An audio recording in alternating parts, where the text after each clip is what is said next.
Option ট্রেডিংয়ে বারবার loss হলে কি করা উচিত আপনার? প্রশ্নটা খুব বৈধ।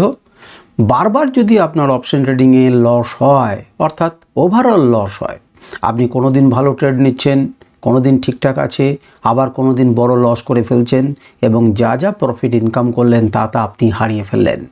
এইভাবে যদি বারবার টোটালে লস হয় তাহলে আপনার কী করা উচিত?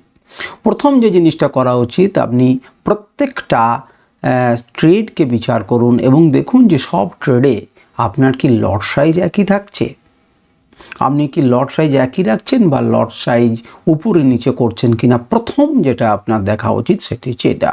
আপনি লট সাইজকে দেখুন, এর উত্তর হচ্ছে অনেক বড়, কারণ একটা কথাতে বুঝিয়ে দেওয়ার ক্ষমতা আমার নেই, বা একটা কথাতে অপশন ট্রেডিংয়ের আপনার লস বন্ধ করে দেবো এমন ধৃষ্টতা আমার নেই। এটা আমি করতে পারবো না। এখানে আমি ছোটোভাবে আপনাকে বোঝানোর চেষ্টা করছি যে প্রথম যেটা চেক করবেন সেটা হচ্ছে লট সাইজ। লট সাইজটাকে প্রত্যেকটা ট্রেডেকে আপনি একই রাখছেন, নাকি আপনি ট্রেড টু ট্রেড মনে হচ্ছে আজকে আপনি বেশি কিনতে পারছেন সেই ক্যাপিটালে বলে বেশি লট নিয়ে নিচ্ছেন। প্রথমে লট সাইজের ওপরে কাজ করুন এবং আজকের এই ভিডিওটাতে কেবলমাত্র আমি লট সাইজ নিয়ে বলবো।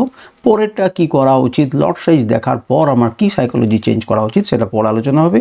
কিন্তু আপনি যদি মনে করছেন যে আমি লাভ তো ঠিকই করছি, আমি 7,000, 2,000, 3,000, 5,000 করে নিচ্ছি, কিন্তু লস যখন হচ্ছে তখন বড় হচ্ছে, তো প্রথম যেটা দেখা উচিত সেটা হচ্ছে আমি লট সাইজ একই রাখছি তো, লট সাইজ কোনোভাবে বাড়িয়ে ফেলছি না তো আবেগের বশবর্তী হয়ে, বা আমার প্রথম ট্রেডটা লস হওয়ার জন্য আমি লসটাকে তাড়াতাড়ি করে রিকভারি করার জন্য আমি লট সাইজ বাড়িয়ে নিচ্ছি না তো।